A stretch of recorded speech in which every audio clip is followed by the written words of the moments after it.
Hello बच्चों, कैसे हैं आप। स्वागत है आपका डिपार्टमेंट ऑफ एजुकेशन की इस 5 सितंबर की वर्कशीट में।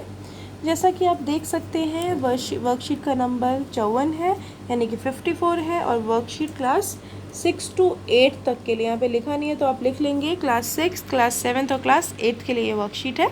तो चलिए इसे पढ़ना स्टार्ट करते हैं। बेंगलुरु में रहने वाली इशिता शर्मा ने 6 साल पहले अपशिष्ट शैली को अपनाया। उन्होंने गणेश मूर्ति विसर्जन से होने वाले जल प्रदूषण के बारे में जाना। यह मूर्तियाँ प्लास्टर ऑफ पेरिस यानी कि एक रासायनिक पदार्थ से बनती हैं और जिसका अपघटन होने में यानी कि जिसको ख़त्म होने में 6 महीने लग जाते हैं या महीना लग जाता है। मूर्तियों के साथ साथ श्रद्धालु पूजा सामग्री भी नदियों में डाली। इस साल लॉकडाउन का त्यौहार मनाने के तरीके में बदलाव आया। लोग अपने घरों में ही इस भव्य उत्सव को मना रहे हैं। इशिता घर में मिट्टी से गणपति की मूर्ति बनाने के आसान तरीके ऑनलाइन साझा करती है। यह पूरी तरीके से पर्यावरण हितैषी है और इसकी लागत भी ज़्यादा नहीं है। वह किसी भी प्रकार के रासायनिक पदार्थों से बचने की सलाह देती है। उनका कहना है कि आप प्रकृति से मिलने वाले रंगों का इस्तेमाल करें या फिर सीधे रसोई में जाकर हल्दी चुकंदर से रंग निकालें।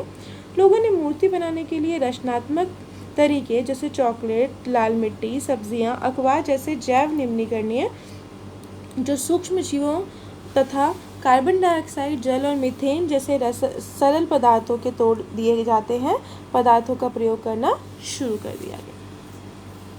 अब हमारे पास कुछ प्रश्न दे रखे हैं। उससे पहले मैं आपको बता दूं कि ये तरीके देखो, पत्तों से गणपति बनाए हैं, फलों से गणपति बनाए हैं, फल और सब्जियों से, अखबार यानी कि न्यूज़पेपर से गणपति बनाए हैं। तो लोग अब क्या कर रहे हैं, आपने देखा है कि इस बार ही कोरोना के चक्कर में, लॉकडाउन के चक्कर में हम गणपति विसर्जन इतना अच्छे से नहीं कर पाए। तो इसका एक फ़ायदा ये हुआ कि पोल्यूशन कम हुआ। पहले तो बहुत ज़्यादा प्रदूषण फैल जाता था। तो चलिए अब हम कुछ क्वेश्चंस के आंसर्स करते हैं।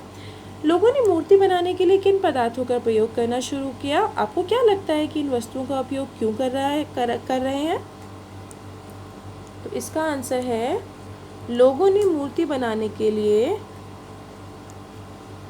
रचनात्मक तरीके जैसे चॉकलेट, लाल मिट्टी, सब्जियां, अखबार जैसे जैव निम्नीकरणीय पदार्थों का उपयोग करना शुरू किया है ताकि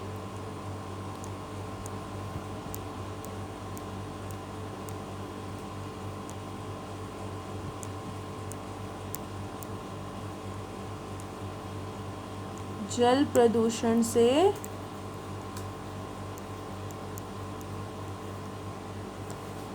प्रदूषण को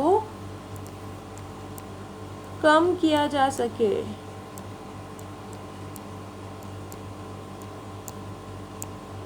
ठीक है, तो यहाँ के बाद आप यहाँ लिखिएगा। चलिए आगे है, निम्नलिखित पदार्थों को जैव निम्नीकरणीय और अजैव निम्नीकरणीय में बांटे। तो आपको पता है जैव निम्नीकरणीय वो होता है जो ख़त्म हो जाता है हमारे वातावरण से, और अजैव निम्नीकरणीय होता है जो हमारे वातावरण में बना रहता है, कभी भी ख़त्म नहीं होता। तो जो प्लास्टिक है वो कौन सा है, प्लास्टिक है आपका अजैव निम्नीकरणीय। सब्जियां आपकी हैं जैव निम्नीकरणीय, अखबार आपका है जैव निम्नीकरणीय, और कांच आपका है अजैव निम्नीकरणीय। सब प्लास्टिक है आपका अजैव निम्नीकरणीय, सब्जियां हैं जैव निम्नीकरणीय, अखबार है जैव निम्नीकरणीय, और जो कांच है वो है आपका अजैव निम्नीकरणीय।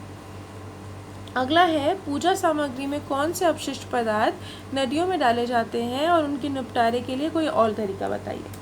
तो आप जैसा कि आंसर देख सकते हैं, कपड़े, फूल, सिक्के, कपड़े यानी कि पूजा में लगने वाली चुन्नी और ये सब चीज़ें, फूल, सिक्के, फल, रसायन पूजा अपशिष्ट क्या होता है, जैसे कि मान लो रोली मोली, अब उसके अंदर भी तो केमिकल ही है, कलर होता है, क्योंकि रूप से नदियों में डाले जा रहे हैं। जैव निम्नीकरणीय और अजैव निम्नीकरणीय कूड़े को अलग अलग करके और उसी के अनुसार डंप करके यानी कि उसका निपटारा करके उनका सही तरीके से निस्तारण किया जा सकता है। तो ये क्या है, ये हमने कर लिया आज की वर्कशीट। आज के लिए इतना ही काफ़ी है। कल मिलेंगे कल की वर्कशीट के साथ। तब तक के लिए स्टे हेल्दी, स्टे सेफ।